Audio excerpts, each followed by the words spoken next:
Mahina ba tumuka o kumain ang inyong mga alagang manok?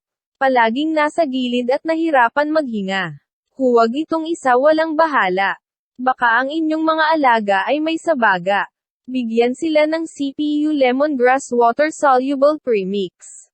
Ito gawa mula sa katas ng salay o tanglad. Segurado kang natural at hindi nakakalason.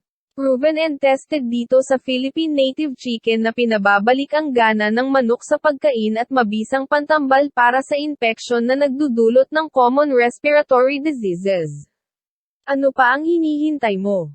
Order na! Magandang araw mga ka-native. Thank you for the overwhelming support that you have given sa Philippine Native Chicken, lalo dito po sa Central Philippine University. Kasi ang Philippine Native Chicken is based po dito sa Central Philippine University, dito po sa Haro, Iloilo City.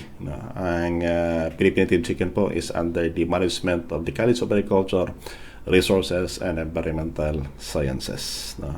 Sa ating mga netizen dyan at sa ating mga ka-native all throughout the Philippines na patuloy pa rin tumatangkilik po sa Philippine Native Chicken. Thank you for being with us. Alam ko hindi po naman lahat kayo bati ko, pero at least kahit paano po, thank you for the support that you have given sa ating mga OFW sa labas po ng Pilipinas na natatrabaho. So po sa may OFW na siguro nandito ayon sa Pilipinas, sa ating mga OFW, if you have time at saka makauwi kayo, if you have time, you can drop by dito po sa atin sa may Central Philippine University, para at least kahit paano po makita po yung actual na disenyo po ng housing ng Philippine Native Chicken. Iba kasi yung usapan na makikita nyo lang sa video than have it be done, na kung saan makikita po nyo actual. At saka pagdala po ng pulgadera para at least kung gusto nyo makunan po ng sukat po, pwede po nyo makunan. Kasi ang housing namin dito po sa may Central Philippine University is the housing that we have doon pa sa may Leon, Iloilo. Recycled po yun. Yung bakit nasabi ko noon, if you can still remember na yung ginagamit namin is bakal. Kasi bakal kasi pag medyo if you're going to have it distributed, yung cost niya medyo mababa yan, kasi of the longer useful life years, kasi dito sa Iloilo kasi ang ginamit namin way back pa din, from 2014 when we started the project in 2011, 2012, tapi pa nung 2012 hanggang 2013, but 2014 we started constructing the maalala pa nyo yung collapsible housing. Yan ang magamit namin hanggang ngayon. Gamit pa rin namin yung mabakal na yan, yung bakit na GI pipe yung ginagamit namin para every time na maglipat po kayo, at least pwede po nyong i-collapse, at saka ang kagandahan lang dyan is that na hindi mo kailangan maglagay ng anti-termites. Ang gawin mo lang anti-rust, but it would take time bago pumabulok ang metal. So ngayong gabi po, we'll be discussing naman ang dewormer. Itong linggo po ay devote po natin to sa mga sakit na manok, kasi ito kasi palagi nagiging concern ng ating mga ka-native. Sa mga Ma'am Nilda Pilida dyan sa may Mindanao area, magandang araw po sa inyo. Ang sabi niya daw, tanong niya is that na pwede ba gawing dewormer yung panyawan, sa hindi po nakakilala pero ng panyawan po, ang panyawan po is makabuhay po, makabuhay, thank you also pala sa ating mga native na naalala ko kasi yung kayos. Nakalimutan ko kasi sa iba-iba kasi yung pangalan in some other areas, yung bakit na thank you sa ating mga native na nakipag-share po ng mga local name ng ating mga ginagamit dito, kasi dito sa Philippine Native Chicken, impossible if we can produce the native chicken that we have na kung saan po libre sa synthetic chemical. Let us do it.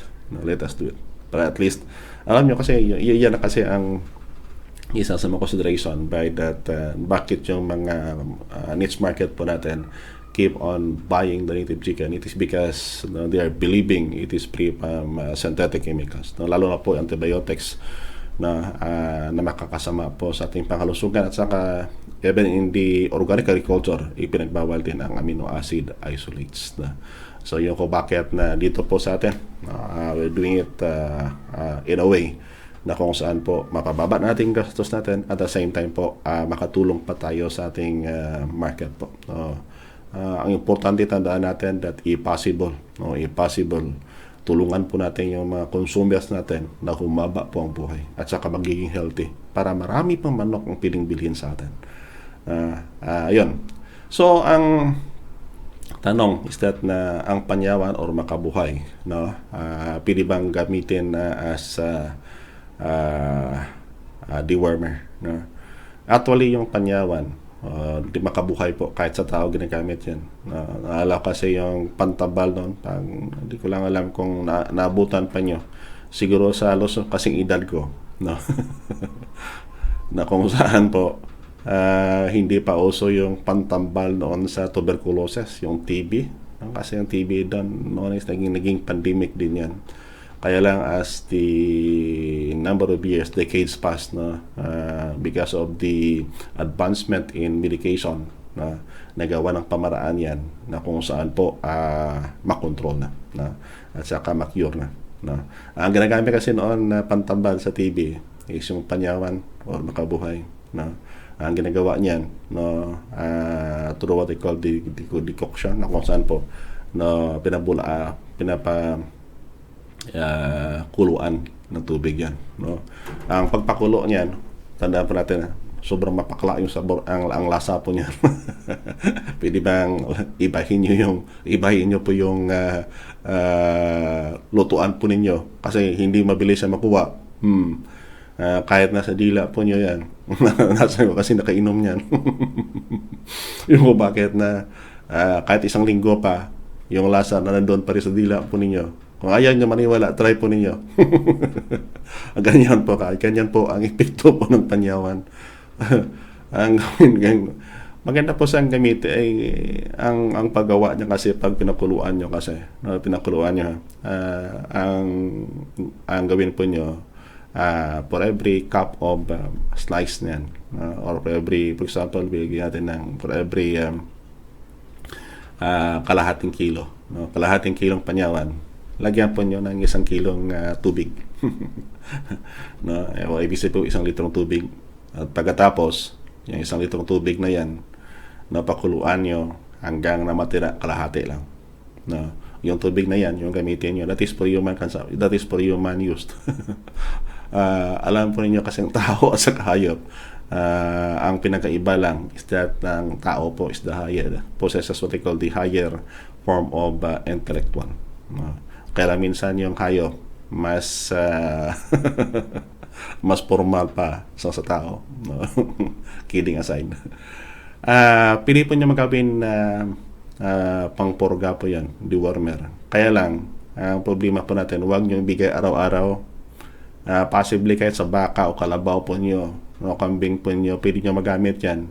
No, kung sa mga kalabaw po, kumuha po isang dangkal, no, at saka ilagay doon sa bunganga, sa gilid po. Iwasan po yung sa gitna, sa gilid po. Pero huwag nyo pasok kamay nyo, sobrang talim ng ngipin dyan. Sa mga baka po nyo, kambing, gawin po nyo yan. Kung magkaliit na hayop, kambing nyo, kalahating dangkalang, gawin po natin, ilagay mo sa loob. Dahan-dahan lang, nguyain nyo ng hayop. Para at least mangyari po, no, ang isa sense na nagawa sa mga baka o kalabaw, that is being offered once, preferably ang pinaka-kanya is once in a month. Kasi pag tuloy-tuloy na gamitin po nyo yan, no, nawala po yung gana ng hayop nyo kung kumain. No? Kasi yung lasa ng lahat na kain niya, no, mapakla. Yung bakit na pinibang huwag nyo araw-arawin.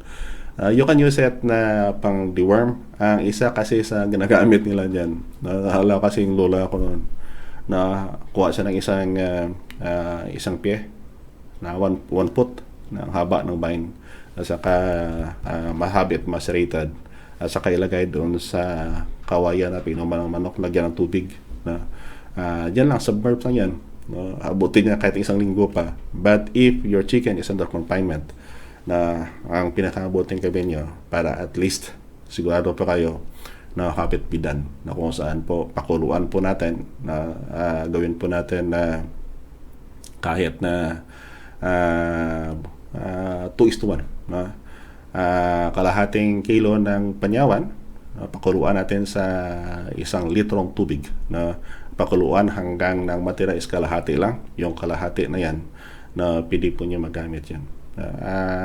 Tandaan natin, wag po nyo araw-arawin yan, wag po nyo araw-arawin. Nawala kasi ang gana ng hayop na kumain o tumuka, no, dahil sa sobrang pakla ng lasa ng panyawan. So, sana po makatulong yan, no? Pero at least pangdagdag kalaman po nyo, no? Pwede po nyo magamit yan. Kaya lang kung sabi natin na noon na kung pwede pa nandoon na sa kusina mo yung pang gamit mo, at least you have the alternative to garlic na pwede po nyo magamit, na kahit yung kayos, no? Kasi ang problema natin, no, if you're using the kayos and garlic po, hindi po ako makapag-extend for ng information about the tawag dito, yung Tinospora type ba yun, no? Ang scientific name ng makabuhay po, no? Because na hindi ganun pa ka-in-depth yung study namin, no, when it comes to that kind of plants, no? Ang isa kasi sa nakita namin is that na if you'll be using the bitter nut, pag maraming bitter nut, yan ang sabi ko noon, no, sa inyo, possible po have it be extracted kasi ang juice niyan, no, ang juice niyan, pwede po ninyo ma-store kahit na medyo mahaba-haba. But if you cannot have it be mapiga po nyo, ang problema po nyo, ang pinaka-effective kasi niyan is that yung tawag dito yung green pa, na para bang kung saan yung buko po para pang salad. Yan kasi ang pinaka-effective na age na yan, no, na kung saan po. Kaya lang problema natin pag nilagay mo kung saan tama masyadong bulky, at the same time po pag hindi magat na gamit, na mabulok yan. So kung marami po sa area pa rin yung betel nut o bunga, habit be extracted, no, pwede pang ibayo, no, pigain, kung walang juicer. Pero kung may juicer ka, habit bidan na gamitan ng juicer, no, para po at least may produce what they call the juice. At saka yung juice niya po, itabi po nyo, lagay po nyo sa rep, no, kahit 1 taon yan. That is one way and how you can have it be used, no. Kaya lang ang epekto niyan, i-compare mo dito sa may kayos or what they call the Asiatic bitter yam and the garlic po, iba na. Kasi ang bitter nut juice naman kasi effective sa, kasi pinaparalyze yung katawan ng tao nito ng internal parasite na kasi sa pagkaaral na ginawa namin dito, if you're going to provide the necessary environment, temperature and nutrient to the internal parasite, no, pan-expose mo yan, kaya talagyan mo ng puro-purong bitter nut juice yan, buhay pa rin yung internal parasite or yung roundworm. Kasi ang ginagawa niya, it paralyzes the body temporarily, no? After that, na makarecover, buhay agad, buhay ulit, no? But may namatay din, kaya lang hindi ganoon kataas compared than the garlic and then the Asiatic bitter yam, na kung saan po ang garlic naman at saka pagkamitan nyo along with the Asiatic bitter yam, wag po kayo maghanap-hanap po na kung saan nalabas po yung adult. Bakit? Doon mismo sa katawan ng manok po ninyo, nadudurog po yung katawan niya.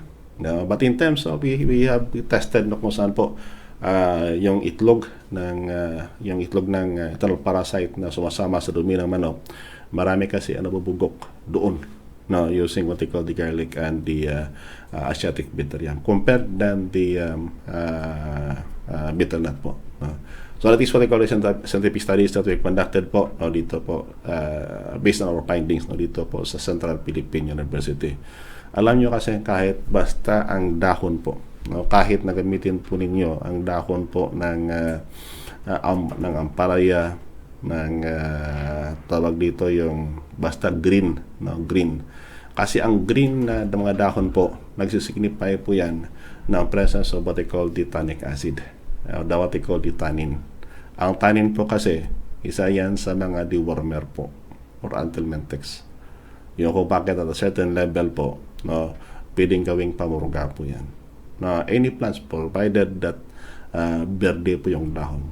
It is because of what they call the tannin na compound present na in that leaves, no? So at least makatulong po sa inyo yan, no? At least you have what they call the various ideas, no, kung anong pili nyo gawin, no, as alternative, no, sa mga dewormer, no? Kasi kapag ginamit pa kayo ng piperasin yan, no, that is really intended for the chicken, no? Pag gamit nyo yung albendazole, pili din. Basta dewormer siya, no? But the piperasin is the one being used, no? Kaya lang problema niya, bili kayo and then that is a chemical form. So ibig sabihin po, tandaan po natin, yung market natin, pag niloko natin yan, kahit na sabihin natin, Dok, di naman kasi nila alam yan. Tandaan natin, that is our integrity. Na kung saan po, no, the trust and confidence that given to us, no, where niche market po, wag po natin sirain. Bakit po? Pag nasira po, no, kahit anong gawin mo sa darating na panahon, ayaw nilang maniwala sa inyo. That is why that Philippine Native Chicken dito po, we keep and continue to support the raisers all throughout the Philippines and even the raisers coming from other countries. Na kung saan po, our technologies, no, at Central Philippine University can be of help sa inyo. This is one way and how we can respond, no, to your need. Alam po namin na hindi naman kasi lahat-lahat mapuntahan namin, given the limited time that I have, no, kahit na seminar po, yung kasi ang isa sa mga matinding kinakailangan po ng ating mga researchers na keep on asking, no, kailan ba Doc yung seminar, no? For the meantime, pwede bang dito na lang muna tayo sa Philippine Native Chicken. If you haven't yet followed, no, or subscribe to us, no, please have it be done. Sa ating mga YouTubers yan, no, sabi nila is that YouTube University, alam po ninyo, there are a lot of valuable informations also on the social media platform. Kaya lang, if you are the one looking for it, try to assist or evaluate the information that we are also sharing para at least kayo na po ang bahala dyan. That is why that at Philippine Native Chicken, we are an institution-based. Kaya dito kami nakabase sa Central Philippine University. You can visit our station para at least makita po ninyo ano ba ginagawa namin dito, no, to help further, to boost or to propel the native chicken industry in the country. Again, this is host Dr. Jaime C. Caballes Jr. Na ulit mabati po sa inyo. Keep safe and God bless and see you naman, no, sa mga susunod na episode ng ating programa dito po sa Philippine Native Chicken. No, sana po makatulong po itong impormasyon, and if you think na makatulong po, please share sa mga kilala po ninyo na makatulong po tayo sa kanila. Again, God bless and keep safe everyone. Hello Canada. Are you in dilemma of finding the feed specifically developed for your native chicken? Are you searching for native chicken products free from antibiotics and synthetic growth-promoting compound? Is any member of your household allergic to delicacies prepared out of dressed broiler chickens? The Philippine Native Chicken is introducing the Central Philippine University developed feed, the CPU feeds. The CPU feed is enriched with phytobiotics proven effective in preventing and controlling infections among the native chickens. The phytobiotics are the extracts coming from the plants. It means that there are no ill effects among those who could eat the meat and eggs of chicken fed with it. Studies showed these plant extracts reduce the cholesterol and uric acid contents of the products. So, what are you waiting for? You can visit us here at the Research and Development Building at CPU Campus, Jaro, Iloilo City. Or, you may contact the numbers on your screen for guidance.